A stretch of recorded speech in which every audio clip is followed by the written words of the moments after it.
Hey, what's up, guys? Welcome back to another episode of the Daily Crypto News. With you, as always, myself, Fireman. Got my brother with me, Mr. Scott Tripp, aka the Crypto Beast. And as you guys know by now, we like to jump into some of the crypto headlines, bring them up, see what you guys think about them, and then give you guys a little bit of the daily crypto news. But without further ado, before we get started, we like to get a little daily market sentiment from my brother, Mr. Scott Tripp. So, Scott, take over. Give us the daily market sentiment. So I was just mentioning to you earlier, I was watching Bitcoin when it dropped really fast for about a few minutes, and they liquidated over $44 million today. And then it bounced back up to that 47 mark afterwards, or higher than 47. I think it just dropped down to around that 47 mark, but it was kind of funny because you expect it. If you've been watching the markets for as long as we have, these small liquidation moments are very common in Bitcoin with the whales taking advantage of people who are longing or shorting. So not a surprise, but I do feel still bullish about everything. Yeah. It's funny you say that because some speculate that it's not the whales doing it. There's some speculators the exchanges themselves, as they have become quite whales themselves. But without further ado, guys, we'll get started in the daily crypto news today. My first headline is coming from Bloomberg. The headline reads: MicroStrategy borrows against Bitcoin holders to buy more coins. So MicroStrategy unit received $205 million loan collateralized by its Bitcoin holdings from Silvergate Bank. That's the enterprise software company plans to use to purchase more of the largest cryptocurrency. The interest only term to the MicroStrategy subsidiary matures in March 2025. The company owned about 2.5 billion in Bitcoin at the end of December, according to the corporate filings. Michael Saylor, founder and chief executive of MicroStrategy, has been the most vocal corporate advocate of holding the cryptocurrency instead of cash and corporate treasuries. The transaction is being done through the Silvergate Exchange Network Leverage Program, launched in 2020, which provides access to capital through dollar loans collateralized by Bitcoin. As the end of December, SIN had approximately 570.5 million in commitment, the company said on Tuesday. So MicroStrategy hasn't announced any Bitcoin purchase through a corporate filing since February 1st. So this is going to be pretty interesting, and it's kind of cool that you see, you can use your Bitcoin to get loans to even get more Bitcoin, right? It's kind of like this is the bet on all bets. He's like doubling down on Bitcoin, and that's what I look at from what he's doing. And it'll be interesting to see, how it works out in the future for him. But I don't think he's putting this much money in it to not have a little bit of faith in Bitcoin. Definitely. And here is my next article. I'll just share it here. So Elon Musk hints at integrating Dogecoin for millions of users if he buys Twitter or creates his own platform. Elon Musk, the 8th most followed Twitter account, is apparently not happy with the social media application censorship. Since Friday, the Tesla CEO has taken to Twitter, asking his followers and all who share in his concerns to participate in a survey that seeks to rate whether the social media platform rigorously adheres to the idea that free speech is essential to a functioning democracy. Musk later tweeted after posting the poll that the consequences of the poll will be important. Please vote carefully. This has been to suggest that he could, among other options, acquire the social media application if his poll wins, which as of writing already is over 70% of responders saying no. So given that Twitter serves as a de facto public town square, failing to adhere to free speech principles fundamentally undermines democracy. What should be done? And then there's his poll. Musk has undoubtedly become a household individual in the crypto sector, mainly to his crypto-related banter that have been argued as a market manipulation, is no stranger to controversy, especially when his freedom or those of others is threatened. This has been seen during his recent decision to send a dozen Starlink devices to Ukraine in combating the Kremlin's attempt to cut off internet connectivity in Ukraine. And it's more than a dozen Starlink satellites that he sent. He sent a ton of them. Like, I seen an actual truckload of those things go there. And he is very much a free speech advocate.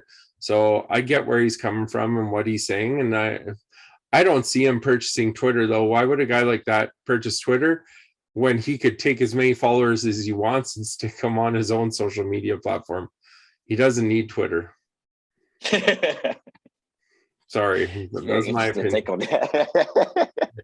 No, it's a very interesting take, though. I mean, because when you think about it, that's a pretty good way to look at it. It's like he really doesn't need Twitter, but I think in a sense, you know, it would be a slap in the face if he did want to purchase it, and I don't think it would hurt him financially. I think he's pretty secure there. So, but we'll definitely keep watching and see how it unfolds. The next article is coming from Cointelegraph. Excuse the language in the headline. The headline reads: "The Bitcoin shitcoin machine mining BTC with biogas." So a Bitcoin mining facility in Slovakia converts human and animal waste into Bitcoin hash rate, securing the network while mining Bitcoin. So next time someone tries to poo-poo the renewable credentials of Bitcoin mining, remember Amity Age Mining Farm, founded by Gabriel Kozak in Dusan, Matuska. The Bitcoin mining facility uses human and animal waste to generate electricity for mining. Matuska, the man who met Satoshi Nakamoto, told Cointelegraph that methane from biodegradation process runs our machines. It was just funny because they said who met Satoshi Nakamoto in quote, so I should have did that part. As human and animal waste isn't running out anytime soon, the facility Bitcoin mining process is both environmentally friendly and renewable. According to Matuska, using renewable energies such as biogas shows that we can really accelerate the adoption of these renewables and make their return of investment higher in the end, while it's also a cheap energy source.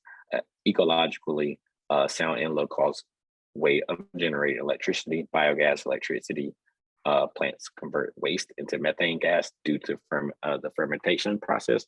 This gas is then burned as fuel. So they said the most exciting part is knowing that we're like the Bitcoin security guys, helping just a little with our hash rate, and we are still helping to protect the network. So, and their footprint is very low. So this is pretty cool article. I thought it was funny because just the headline alone, just saying the Bitcoin shitcoin machine. So it's kind of cool that they're taking, biogas and then turning it into, electricity and then using that for mining and getting hash out of it. So pretty cool. I think you're going to see the same kind of thing, not with the Bitcoin machines, but these biogases getting collected off of dairy farms and stuff here in Alberta.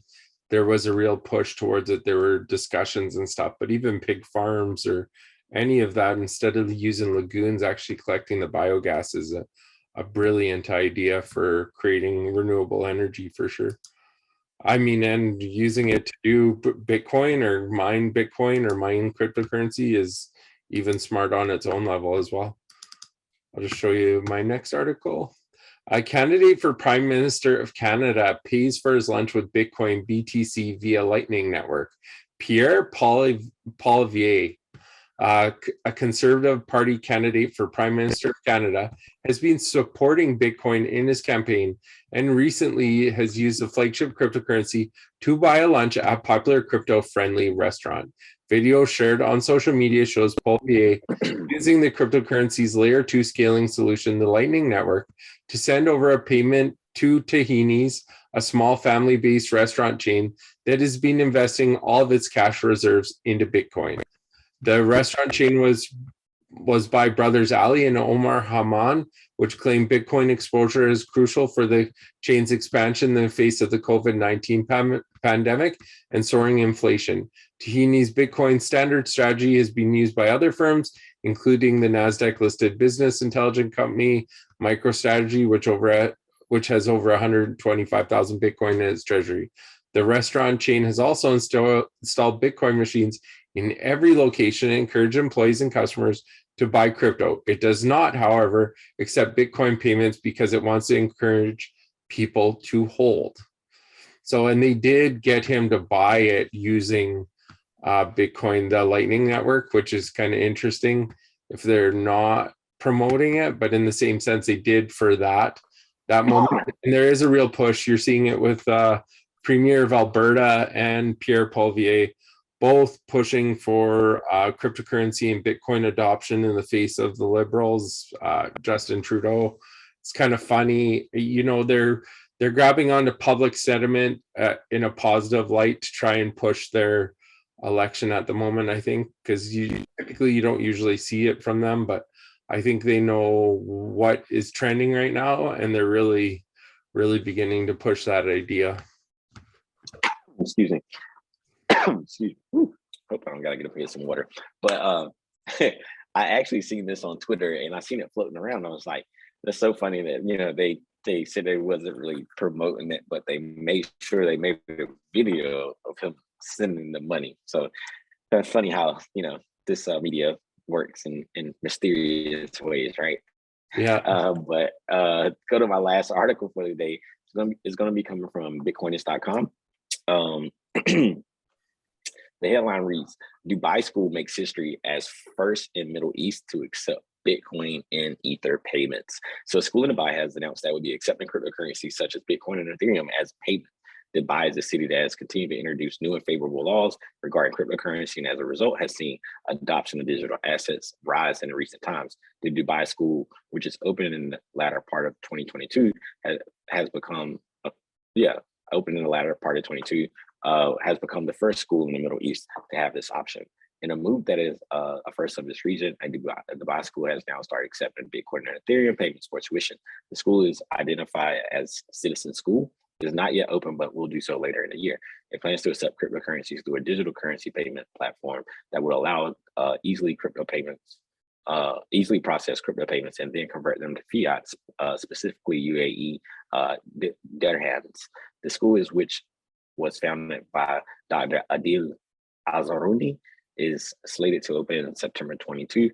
Azaruni explained that the school planned to distribute the education sector in the same way that cryptocurrency has been changing the traditional financial system in more ways than one. So he said here, Citizens is disrupting the education sector by reimagining every element of the learning experience to be the way of our children learn, how equip our teachers to be mentors, what our learners choose to wear, or the ways that their parents can pay for their tuition, said the founder. By introducing a new payment facility, we look forward to enhancing the role of younger generations in achieving UAE's digital economy.